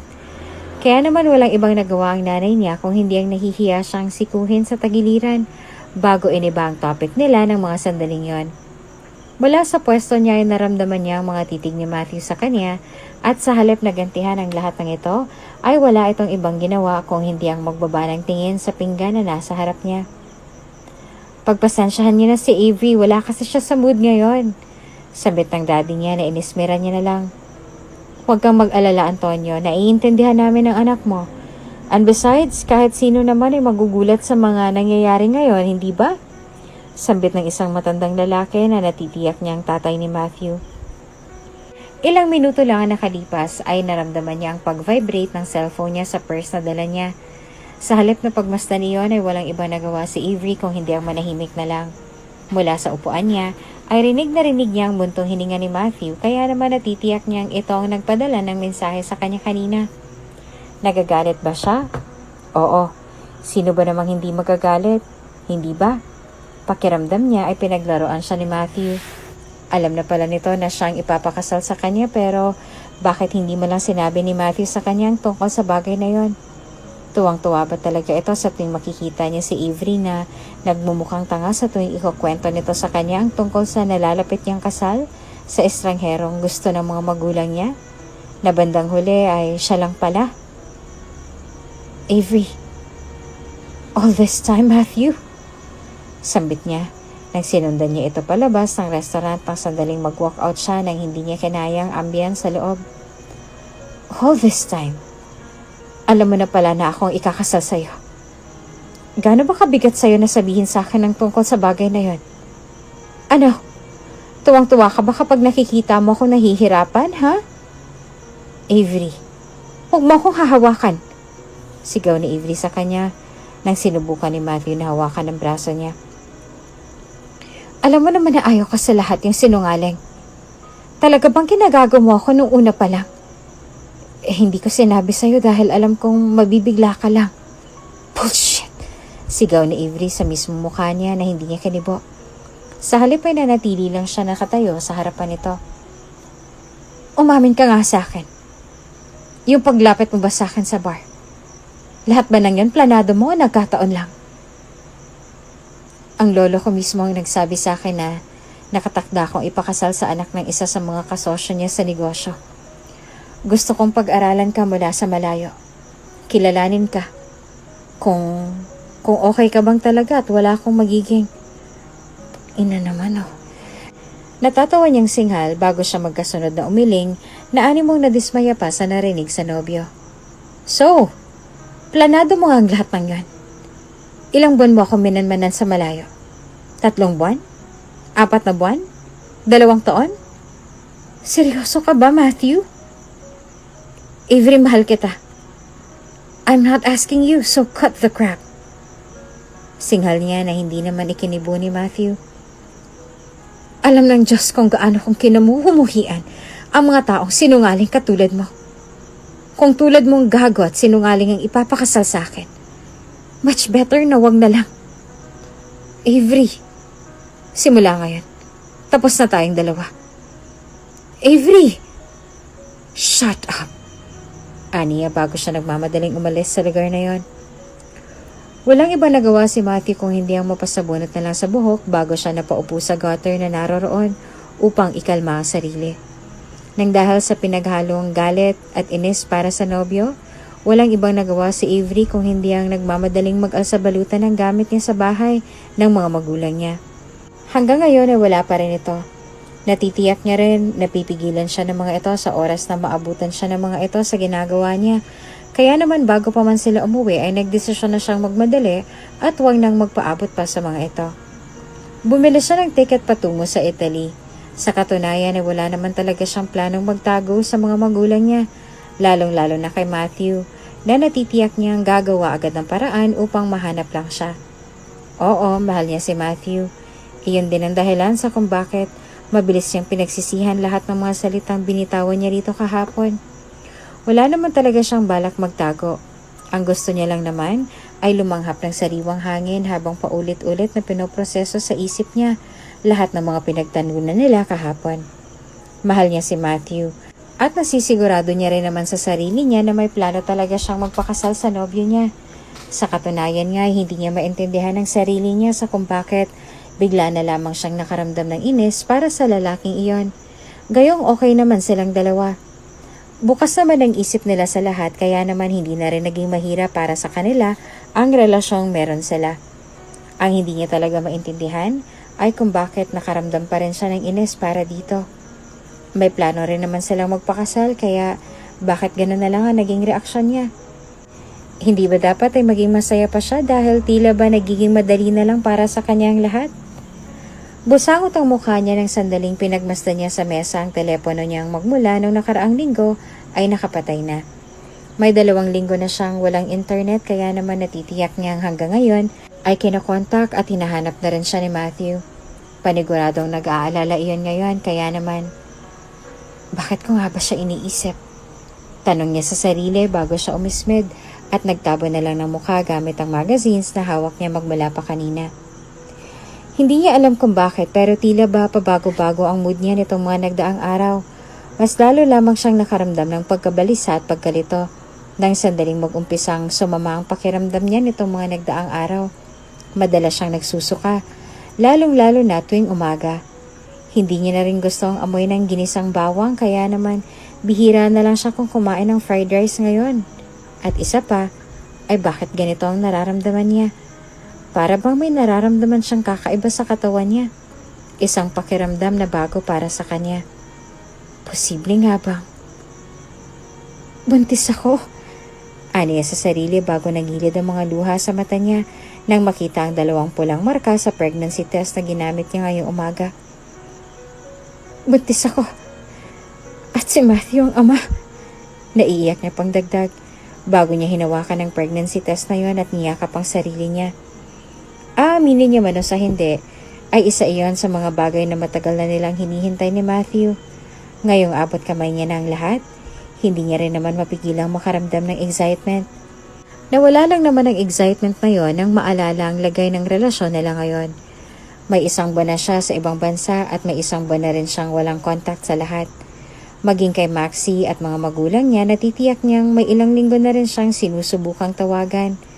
Wala na siyang balita sa Pilipinas simula nung umalis siya roon kaya naman hindi niya naiwasang makaramdam ng tuwa at takot.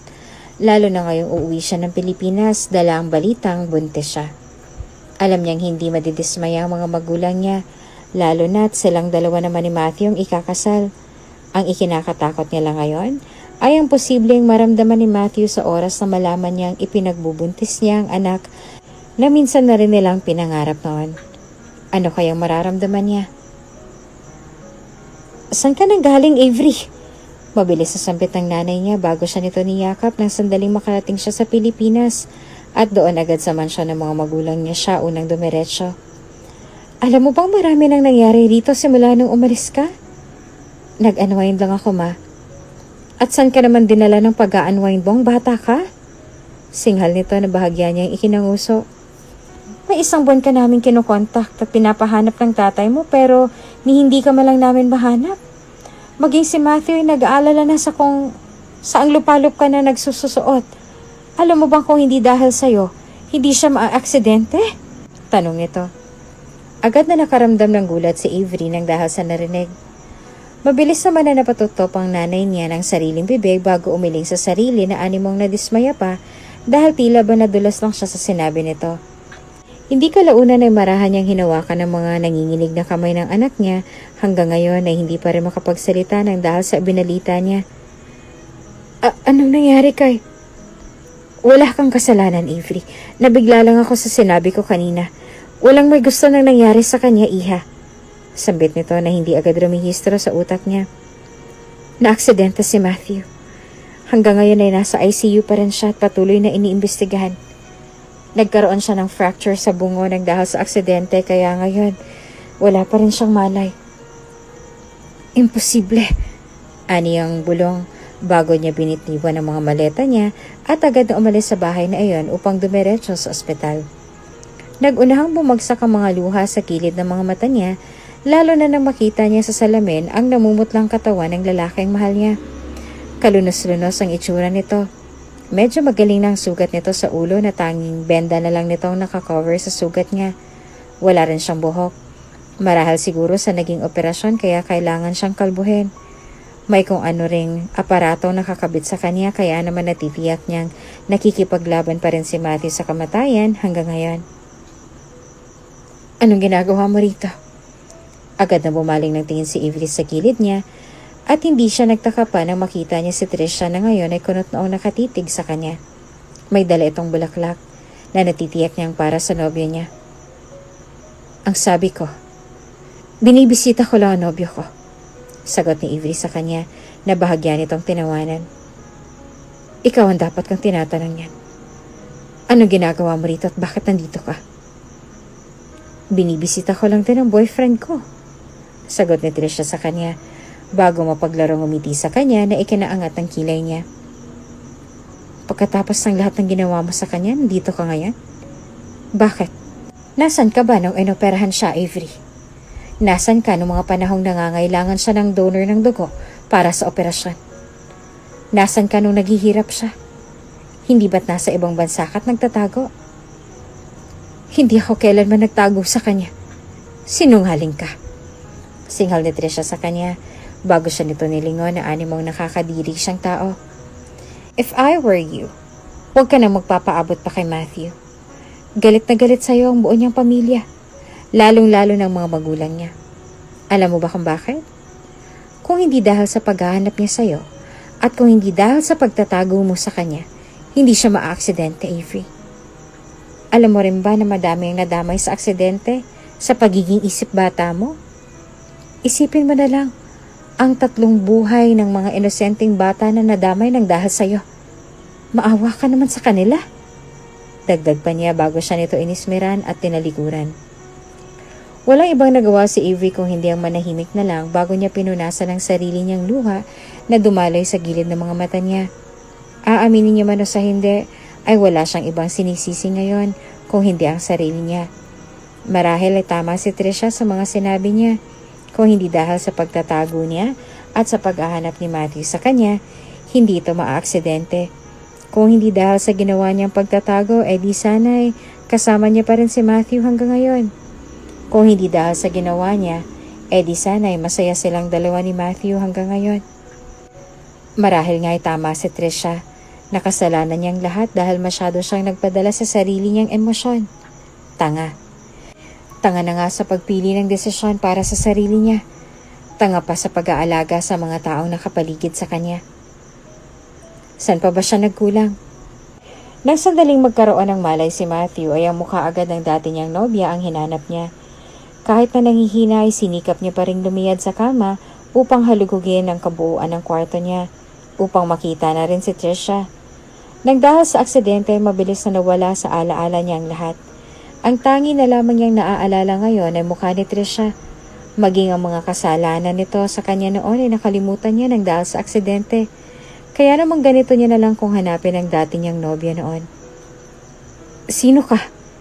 Kunot noong tanong ni Matthew sa babaeng nagbabalat ng prutas sa gilid ng kama niya. Nakasuot ito ng puting bestida at bahagyang nakaumbok ang tiyan. Kung hindi siya nagkakamali, mukhang buntis pang dalaga.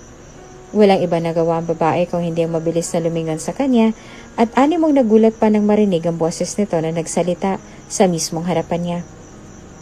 May 4 na buwan ang nakalipas simula nang mangyari ang lahat. Kaya namang ganito na lang ang gulat ni Avery sa nangyari. Kahit na walang malay si Matthew ay ito nag-alaga sa kanya. Kaya naman ang marinig ang tanong nito kanina sa kung sino nga ba siya, ay agad na nakaramdam ng takot si Avery. Bakit sa dinami-rami ng taong pwede nitong kalimutan, bakit siya pa? Siya na nangako sa kanya noon. Matthew, mahinang sabit ni Avery bago niya masuyong hinawakan ang nangihinang kamay nito. Ako to. Hindi mo ba ako naaalala? Nanginginig ang boses niya ang tanong bago siya umayo sa pagkakaupo. Ako to, si Avery. May relasyon tayong dalawa. Girlfriend mo ako at magkakaroon na tayo ng anak.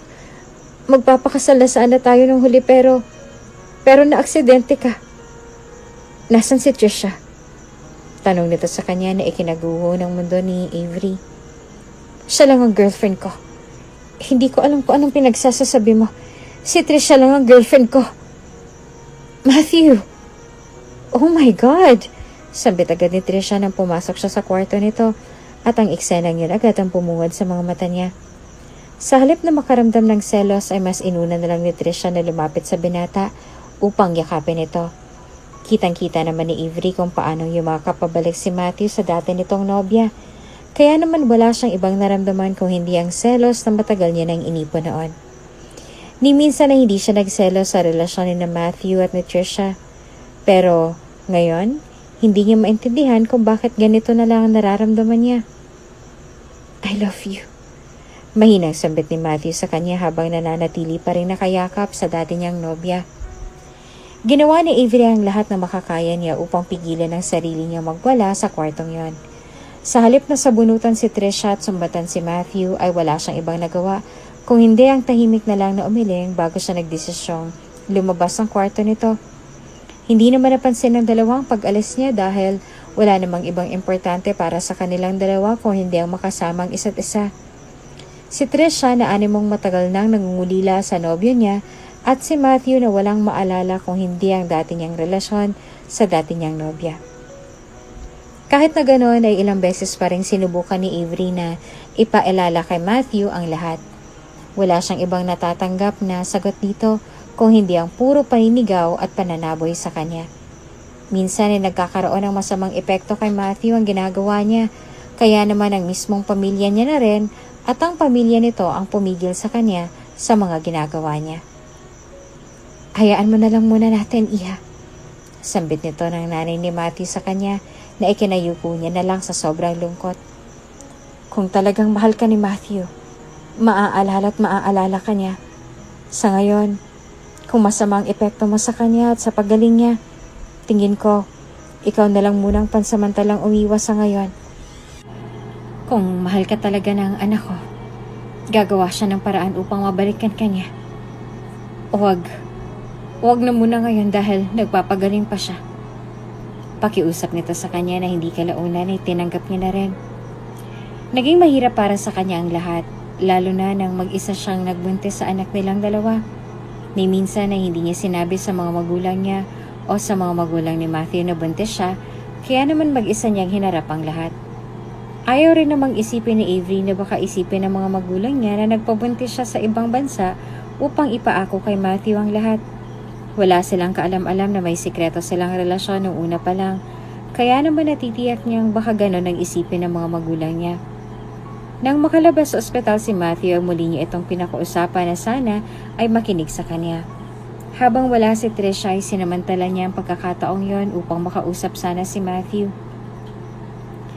Hindi nga kita kilala! Sigaw nito sa kanya na ikinatigil niya. Ilang beses ko bang kailangang ulit-ulitin sa'yo na hindi nga kita kilala? Hindi nga kita naaalala. Mahirap bang intindihin yon, Avery? Matthew, Huwag mong tawagin ang pangalan ko. Sambit pa ni Matthew na muli niyang ikinatigil. From now on, ayoko na makita pang pagmumukha mo. Wala akong pakialam kung may relasyon tayong dalawa noon. Si Trisha lang ang mahal ko. At si Trisha lang ang pakakasalan ko. Naiintindihan mo ba ako, Avery? Pero... Aniya bago nanginig ang labi niya. Wala siyang ibang nagawa kung hindi ang kagati niyon bago siya nagpatuloy sa pagsasalita.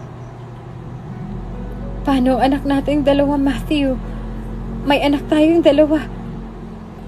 Paano ko siya palalakihin kung wala ka?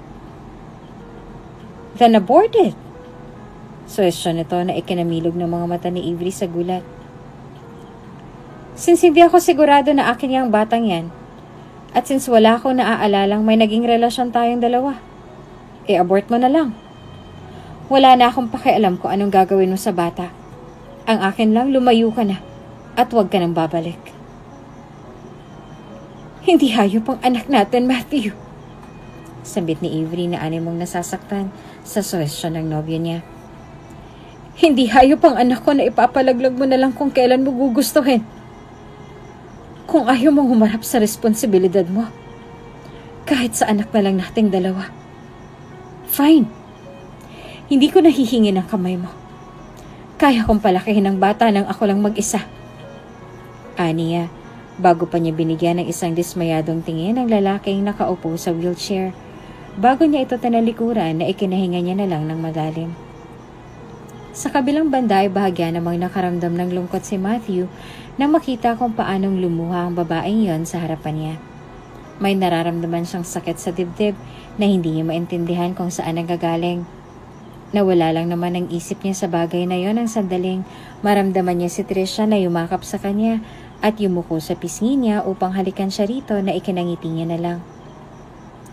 Iuuwi na kita. Sambit ni Trisha bago siya nito hinila paalis sa lugar na yon. Si Trish ang nag-alaga sa kanya simula nang umalis siya sa ospital. Talagang inilian ng dati niyang nobya ang oras niya sa pag-aalaga sa kanya na ikinakampante naman ni Matthew. Sa kabilang banda, hindi rin naman nagparamdam sa kanya si Avery at hindi niya rin maintindihan sa kung bakit nakakaramdam siya ng lungkot ngayon sa mga nangyayari. Kung anak nga talaga naming dalawang batang ipinagbubuntis niya, bakit hindi man lang siya gumawa ng paraan upang pilitin ako? Tanong niya sa sarili habang pinagmamasa ng ultrasound na ibinigay ni Avery sa kanya bago pa man siya nito tuluyang iniwan. Hindi kita maintindihan, Avery. Sa mga lumipas na linggo at buwan ay nagpatuloy lang si Avery sa buhay niya. Hindi na rin siya kailanman lumabas sa penthouse niya dahil natitiyak niyang kukwestiyonin siya ng mga magulang niya sa oras na malaman ng mga ito na buntis siya. Hindi rin naman kailanman pumasok sa isip niya na umamin sa mga ito dahil para saan pa. Baka isipin ng mga ito na disgrasyada siya. Ayaw niya rin namang masumbatan kaya mas minabuti niya na lang na manahimik na lamang. Hindi pa rin naman pumapasok sa isip niya na muling magpakita kay Matthew dahil para saan pa? Para maitaboy ulit palayo? Ipapakita niya sa lalaking yon na kaya niya nang wala siya. Tama ng lahat ng pagmamakaawang ginawa niya noong una. Ni minsan na hindi siya kailanman humingi ng tulong sa kahit na sino. Kaya naman ang sandaling magligo siya, mag-isa niyang dinala ang sarili niya sa ospital. Naku ma, mag-isa lang kayo nagpunta rito? Gulat na may bahid ng pag-aalala na sambit ng nurse na umalalay sa kanya sa emergency room. Ipinaupo siya nito sa wheelchair bago siya nito tinulak patungo sa ward. Dapat po ay may kasama kayo. Nasaan po bang asawa ninyo? Wala po akong asawa. Aniya na tinanguan lang nito. Ang nurse na yon ay naghatid sa kanya patungo sa delivery room. Pagkarating niya roon ay agad naman siyang inasikaso ng mga doktor. Nabanggit na rin naman ng nurse sa kanila ang tungkol sa asawa ni Avery kaya naman hindi na rin naman nila kinestyon ang dalaga. Kailangan mo maglakad-lakad pa muna, misis. Medyo malayo pang bata. Sadang doktor na tinanguan niya na lang. Hirap na hirap siyang naglakad pabalik-balik sa koridor sa labas mismo ng delivery room. Napapapikit-pikit na lang siya sa sobrang sakit dahil hindi niya akalain na ganito pa lang talaga kasakit ang magdala ng bata. Mas lalo lamang sumakit ang nararamdaman niya nang mapagtantong wala na isa man lang sa mga mahal niya sa buhay ang nakakaalam na naghihirap siya ngayon. Maging si Maxie na kaibigan niya ay hindi man lang niya binigyan ng pagkakataong malaman ang tungkol sa pinagdaraanan niya. Kaya naman naditiyak niyang magagalit ito sa oras na malaman itong nilihim ni Avery sa kanya ang lahat. Naririto kami ngayon sa ospital, Mama, para sa check-up ni Trisha. Kapag mabilis na natapos ang lahat, baka tumuloy kami sa pagsusukat ng wedding gown niya mamaya. Aniya sa kabilang linya bago niya pinatay ang tawag. Naroon si Matthew sa ospital nang dahil sa nangyaring aksidente na kinasangkutan ni Trisha nitong nakaraang araw, tila ba na pornada rin ang kasal na matagal na nilang binabalak. Nasa schedule nila para ngayong araw ang gown fitting na muli na namang napornada sa biglaang pagsakit ng tiyan ni Trisha. Kaya naman naroroon na naman sila sa ospital para sa isang panibagong check-up. Agad naman na napabuntong hininga si Matthew sa kinatatayuan niya bago siya napatitig sa kabilang bahagi ng koridor. Agad na namunot ang noon niya nang makita niya si Avery na ngayon ay animong pabalik-balik sa kinatatayuan. Tila ba hirap na hirap itong naglalakad at baka sa mukha nito na animoy nasasaktan na siya. Pinagmasdan niya ang dalaga na maglakad habang nakahawak sa tiyan niya. Anong ginagawa niya rito?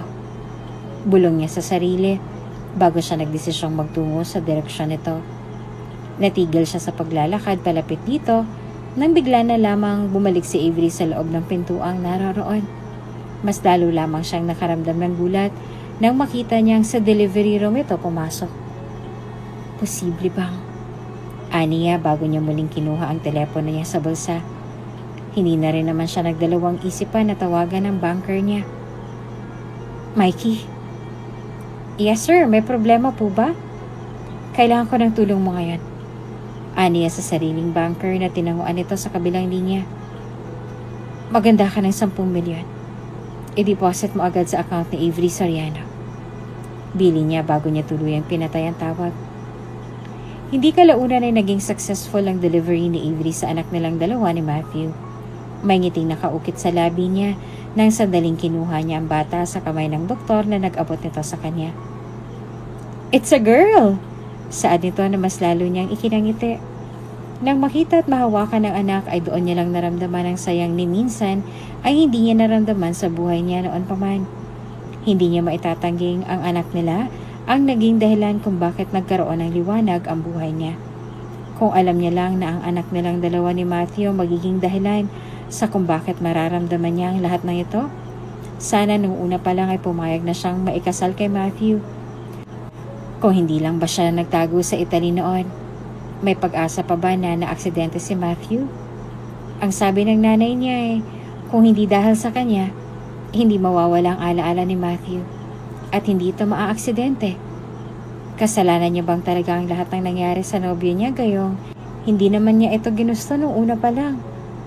Nawala lang ang isipin niyang yon nang sinabi sa kanya ng mga nurse na naroroon na dadali na muna ang anak niya sa nursery na tinanguan niya na lang.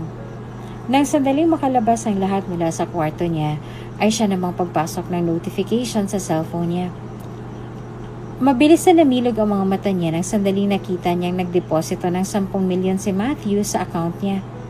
Hindi niya maintindihan kung bakit at mas lalong hindi niya alam kung anong gagawin niya sa 10 milyon na iyon. At talaga ngayon pa? Ngayon na nanganak na siya? Bakit biglaan na lang kung magdeposito ng pera si Matthew sa account niya? Posible bang? Asawa niyo po ba yon, ma'am? Tanong ng nurse na simula nung araw ay nag-alaga sa kanya. Nagpunta po kasi siya sa nursery pagkatapos niyang mga anak. Nagtanong siya kung pwede po bang kumuha ng DNA ng bata. Anong DNA? Nagkibit ng balikat sa kanya ang nurse na mas lalong ikinakunot ang noo niya. Mukhang walang alam si Nurse Shera sa mga nangyayari, kaya naman hindi niya na ito tinanong pa. Nagtanong ng DNA para saan?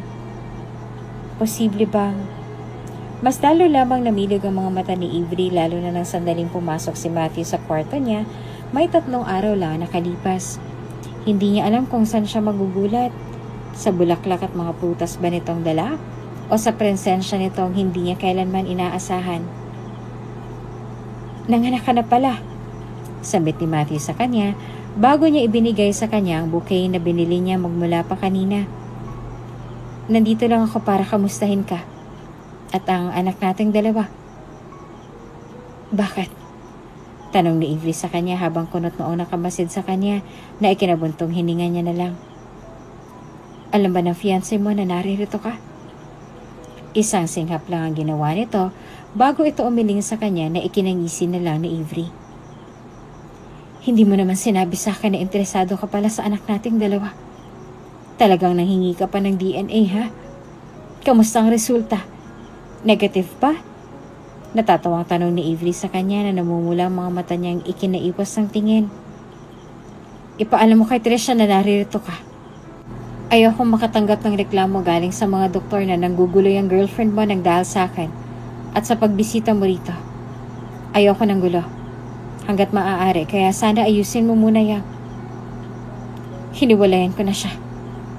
Putol ni Matthew sa kanya na ikinatigil ni Avery. Nang malaman niyang positive ang resulta ng DNA testing na pinagawa niya, hindi na siya nagdalawang isip pa na ayusin lahat ng papers ng bata. Sa kapangyarihang meron siya, hindi na siya nahirapan pang manipulahin ang lahat. Maging ang birth certificate ng anak nilang dalawa ni Avery ay mabilis niyang ipinaayos. Kaya naman natitiyak niya kung itanggi man ni Avery sa kanyang lahat, alam niya at natitiyak niya hindi na siya dapat mahirapan pa kung sakali. Nang malaman ni Trisha na may ginagawa si Matthew na labag sa kalooban niya, hindi na siya nagdalawang isip pa na humanap ng tao upang maipapatay ang anak nilang dalawa. Sa kabutihang palad, ay mabilis na nakarating kay Matthew ang plano niya, kaya naman hindi na siya nagdalawang isip pa na hiwalayan ito at bantaan. Sa susunod na makita ko pa yung pagmumukha mo na umaaligid sa kung nasan man ang mag-ina ko. Hindi ako kailanman magdadalawang isip na ipaligpit ka. Banta niya rito. Bago niya ito binaba sa airport, dala ang mga maletang ipinabaon niya rito. Bahagyang nakaramdam naman ng tuwa si Matthew nang sandaling pumayag si Avery na ipahawak sa kanya ang anak nilang dalawa. Doon lang naramdaman ni Matthew ang tuwa na minsan ay hindi niya kailanman naramdaman sa piling ng dati niyang nobya. Hindi pa bumabalik sa kanya ang alaala niya, ngunit nang maramdaman ang bagay na yon sa piling ni Avery at ng anak nilang babae, doon niya lang napatunayan sa sarili niya na marahil nga ay nagsasabi ito ng totoo nung una pa lang. Kung iniisip mo na babalikan kita pagkatapos ng lahat ng sinabi mo, alam ko, Avery. Aniya bago siya bumaling sa nobya at malungkot nang ngumiti rito na hindi naman ito ginantihan. At hindi ako kailanman magsasawang kuhanin muli ang loob mo at ang anak nating dalawa. Dagdag pa niya na ikinaiwas na lang nito ng tingin. Hindi kalaunan na tuluyan na ngang kumonsulta si Matthew sa espesyalista. Nang dahil sa kabi-kabilang therapy na pinagdaanan niya kasama si Avery, hindi kalaunan ay unti-unti na ring bumalik lahat ng alaala niya. Tuwa naman ang unang sumilay sa puso ni Avery nang dahil sa nangyari. Lahat ng sama ng loob niya sa nobyo niya noon ay unti-unting nawawala. Lalo na nang unti-unti ring bumabalik ang alaala ni Matthew sa kanya.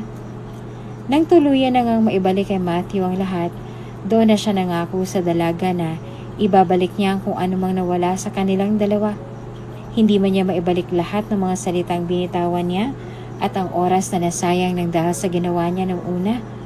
Kahit na papaano ay nangako naman siya sa dalaga na gagawin niya ang lahat para lang makabawi siya rito at sa anak nilang dalawa.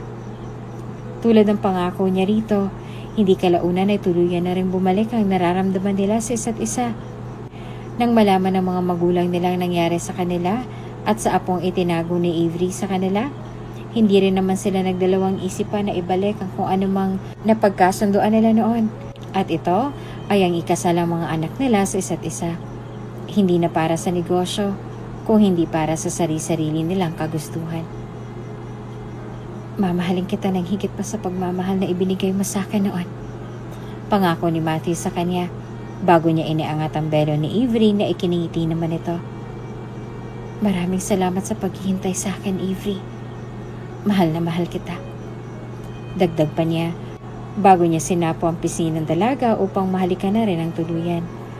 Agad na napatitig ang lahat sa gulat at kilig dahilan upang magkasabay na bumaling sa kanila ang bagong kasal nang may ngiti sa labi. Ginawa ni Matthew ang lahat ng makakaya niya, maging ang paggawa ng bagong memories kasama ng anak niya ay ginawa niya. Tulad na lang ng ginawa niya sa relasyon nilang dalawa ni Avery, na hindi man naging masaya ng una, ay nagawan pa rin nila ng paraan upang maisalba. lalo na ngayong kasal na sila sa isa't isa. Hindi man naging maganda ang umpisa ng relasyon nilang dalawa, kahit na papaano, ay naging maayos naman ang lahat, lalo na nang magkasama nilang inayos ang relasyong kagustuhan lang ng mga magulang nila noon.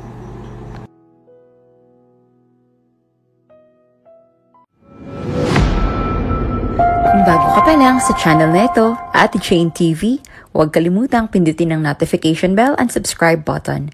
Sana po hindi naman malaking abala sa inyo ang pagpindot ng subscribe button dahil ang kapalit po nito ay ang pagsuporta para makapag-produce ng mga libreng stories sa mga channels ni Ate Jane. Maraming salamat! Hindi nga kita kilala.